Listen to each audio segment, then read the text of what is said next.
The yogi must contemplate the different parts of the transcendental body of the Lord. Here it is stated that the constitutional position of the living entities should be understood. There are two kinds of living entities mentioned here. One is called the Arati. They are averse to understanding the pastimes of the Supreme Personality of Godhead. For them, the Lord appears with his hand clutching the terrible mace, which is always smeared with blood stains from his killing of demons. Demons are also sons of the Supreme Personality of Godhead. As stated in Bhagavad Gita, all the different species of living entities are sons of the Supreme Personality of Godhead. There are, however, two classes of living entities who act in two different ways. The Supreme Lord keeps on his neck those living entities who are pure, as one protects the jewels and pearls on the bosom and the neck of one's body. Those living entities in pure consciousness are symbolized by the pearls on his neck. Those who are demons and are inimical towards the pastimes of the Supreme Personality of Godhead are punished by his mace, which is always smeared with the blood of such fallen living entities. The club of the Lord is very dear to him because he uses this instrument to smash the bodies of the demons and mix their blood.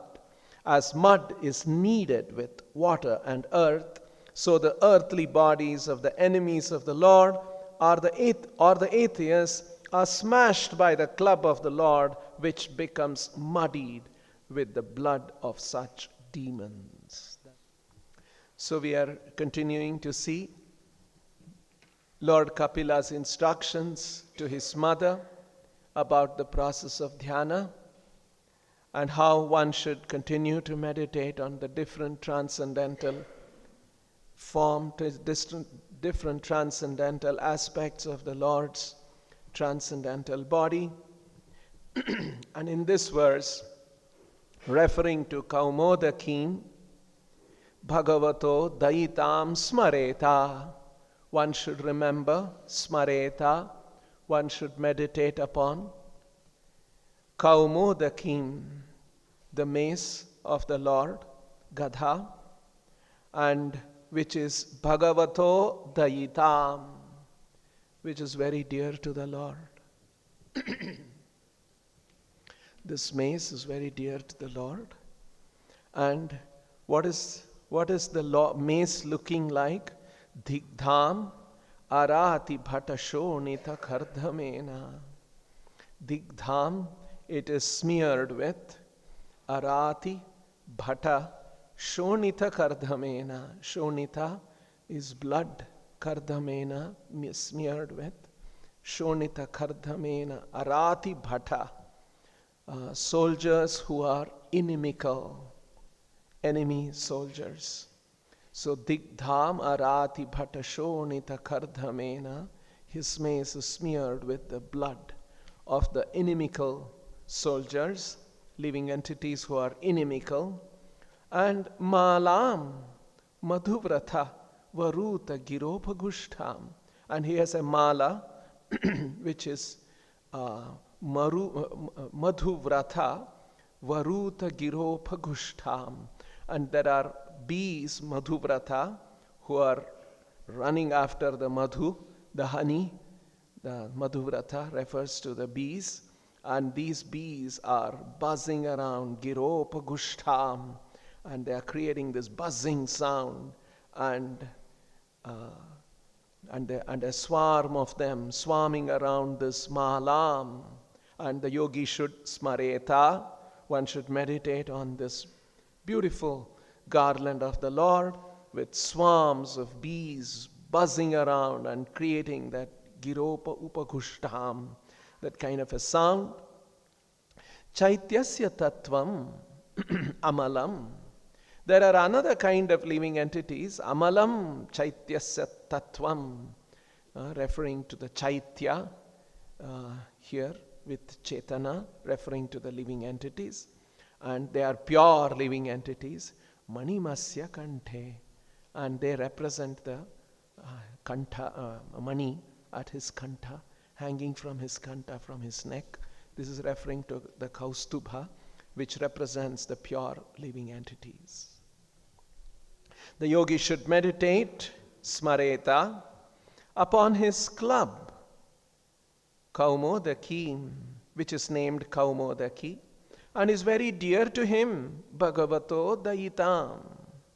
This club smashes the demons, who are always inimical soldiers, Arati Bhata, and is smeared with their blood, Shonita Kardhamena. One should also concentrate on the nice garland, Malam, on the neck of the Lord, which is always surrounded by bumblebees, Madhuvrata Varutha, with their nice buzzing sound, Giropagushtham.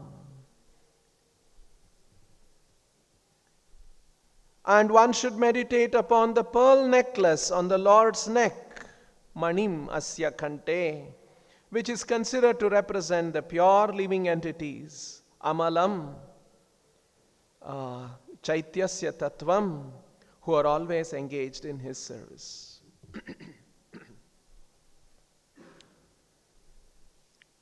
And we see here in the purport, Srila Prabhupada mentioning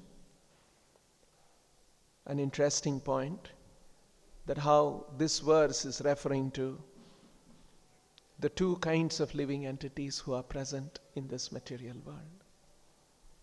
So there are some of them, Arati, they are not attracted to the pastimes of the Lord. Lord's pastimes are very beautiful, very sweet. But there are some living entities, by misuse of their free will, they are not attracted to those pastimes. And the Lord deals with them differently. And there are also Chaityasya Tattvam Amalam, Chaityasya Tattvam. Chaityasya Tattvam, Jiva Tattva, referring to Jiva Tattva, the principle of the living entities. There is another kind of living entities who have Chetana, because the Lord also has Chetana, Nityo Nityanam, Chetanas Chetananam. He also has Chetana, Lord has Chetana. There are living entities who also have Chetana. And in their Amalam state, in their pure state, they are represented by the Kaustubha, mani on his neck, on his chest. And Prabhupada is saying that how, if you have a very valuable jewel on your neck and on your chest, you will preserve it a little carefully. In the same way, Lord has a lot of concern and care for the living entities who are very pure. And he has a certain way of dealing with the Arati, living entities who are not attracted to him and who are inimical to him. And so for him, he has got the mace. He's clutching at the terrible mace, which is always smeared with the blood stains from his killing of demons. And the yogi should meditate on all of these aspects of the Lord. The Lord has these different transcendental ornamentations, and he has these different kinds of living entities, and he deals with them differently. But nevertheless, the Lord, although he deals with a maze for his Arati living entities who are not attracted to him, and he deals in a different way with his Chaityasya Tattvam Amalam, the pure living entities. But the Lord, he is the Lord for both of them. Demons are also sons of the Supreme Personality of Godhead. As stated in the Bhagavad Gita, all the different species of living entities are sons of the Supreme Personality of Godhead. So ultimately, the Lord cares for all living entities. Even if they have become Arati, he cares for them Even if they are amalam, all the more he cares. And so this is the nature of the absolute truth. Prabhupada explains that if we do good things to others, right? If we care for them, if we help somebody, if we relieve somebody's suffering in this material world, we get punya, right? And because of that, we can enjoy more in next life or even in this life. And if we do harm to someone, we get papa. So, because of which we'll get a reaction of suffering. But in the Upanishads, it is described, the Lord is apapa vidhi, which means papa cannot touch him. Because he is of a different nature. His position is transcendental. Not in the framework of the laws of karma that we, conditioned souls, are subjected to or working within. He is in a transcendental position. So even if the Lord smashes them, smears the blood from their bodies, and all of those kind of slightly looks like very bloody kind of situation here, Lord having a mace but these are all very transcendental. It is another way of showing his favor to the living entities. The Lord has different ways of showing the favor to his living entities. He deals with them differently, but both of them are showing favor to the living entities.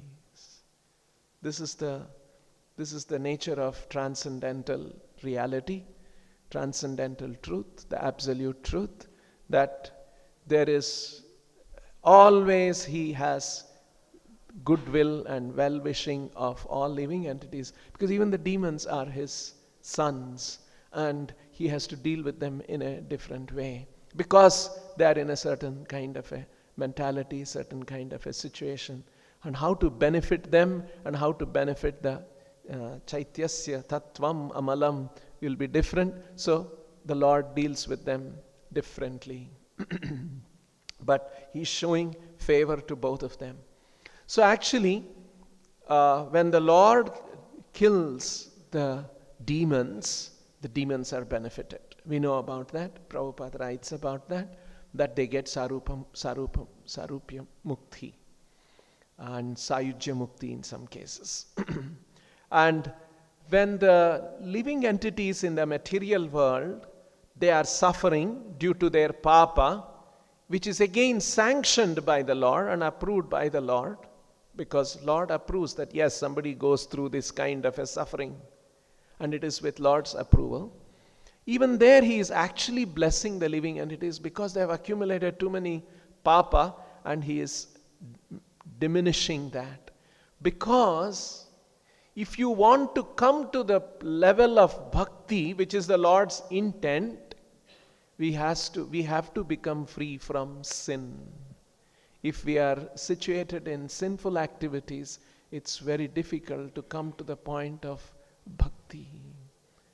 So, Esham tva antagatam papam jananam punya karmanam te dvandva moha nirmukta bhajate mam drudhavrataha.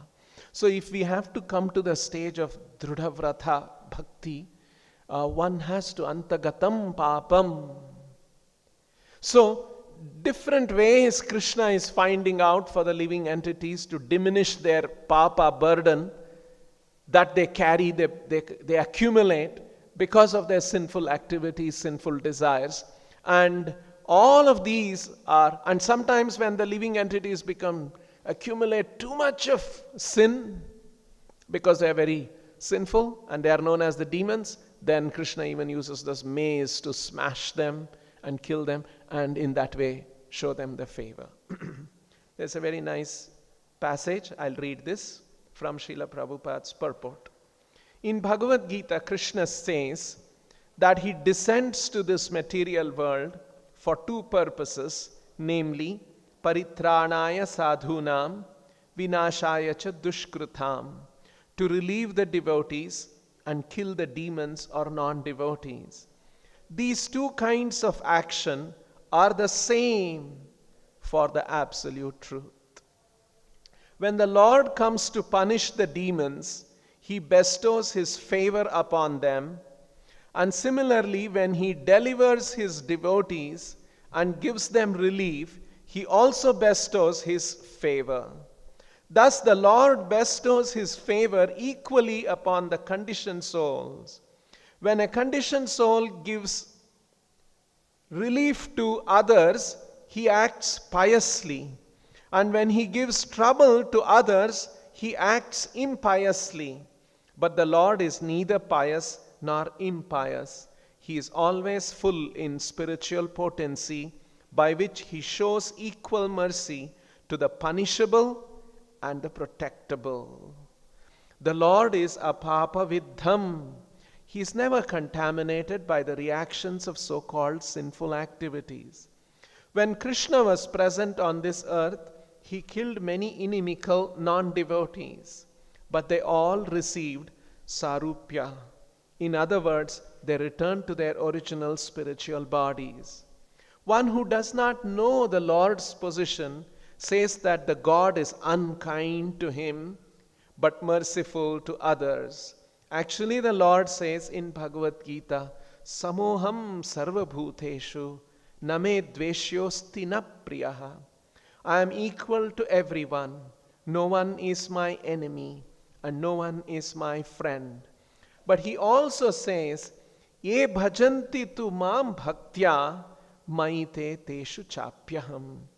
If one becomes my devotee and fully surrenders unto me, I give him special attention, like we give special attention to a valuable jewel on our neck. Another example of Lord showing mercy to a very fallen living entity is in Krishna's pastimes, in Kaliya Mardhana pastime.